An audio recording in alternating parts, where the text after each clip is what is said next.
Jadi hari ko mas sana awak basobo artis lo lihat sana. Basobo artis aduh Basulu iyo kabulan tarang.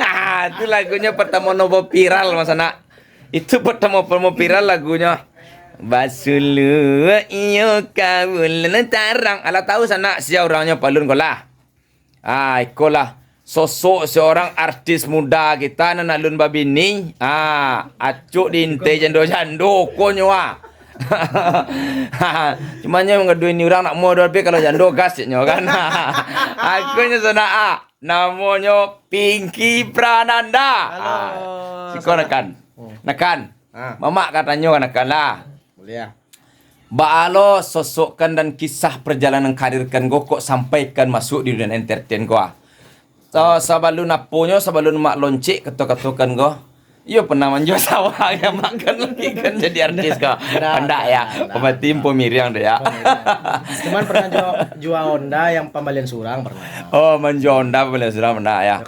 Karena dulu mulai nyanyi berani untuk buat YouTube surang kan. Nah, jadi langsung kayak Nio punya YouTube surang, pakai modal surang gitu. Tapi pertamanya Nio nyanyi itu karena cover-cover di Instagram. Oh, berarti dulu perjalanan itu dulu lah sebok emak mah. Lai koper-koper lu dah. Pertama kan koper-koper lu dah. Awak pernah ngamen di Lamun Ombak, di Taplau, di Gor bersama Bang Fran Ariestar. Oh, Fran Ariestar. Kami tandem ngamen dulu lah. Ya Fran Ariestar ya. Fran Ariestar panik dawak kayu durang tau. Onde. Kalau orang-orang Lamun makan di Lamun Ombak tuh kenal ya kami. Iya. Makasih waktu mendang deh ya. Allah. Berarti ya sekilas pembicaraan kan mungkin lu sampai sebanyak-banyaknya kau ditanya oleh dak. Betul. Berarti mode itulah perjalanan ya. Berarti kan sampai lah menjual Honda dulu demi berkarir mana. Betul. Tapi alhamdulillah ndak lama sesudah itu kan meloncat ke dunia jenjang yang lebih tinggi dak kan. Ya, alhamdulillah ya. Sakit itu berkat ya intinya semangat. Intinya jangan pernah malas. Oh, jangan pernah malas. Malas tuh kuncinya. Kalau lah malih berarti enggak ada tuh. Kira-kira kan masih muda nih Oma. Tuh hasil karya dan hasil perjuangan dapat job segala macam tuh ledo bagi amak kayak gitu. Lah. Oh lah ya. Kursi baru, sofa baru. Lah ya. Berarti kalau untuk orang tua lah kan. Iya. Tapi sampai kini masih semangat untuk pembangkit batang terendam sampai kini.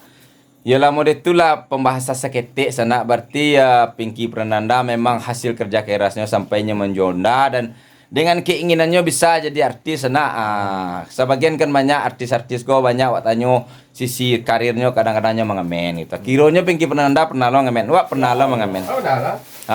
Itu.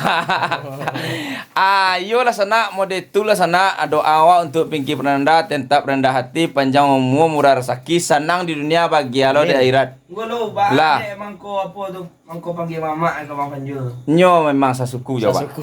Memang awak titik jenuh dan titik apa tu memang wak apa nan. Wak pantau.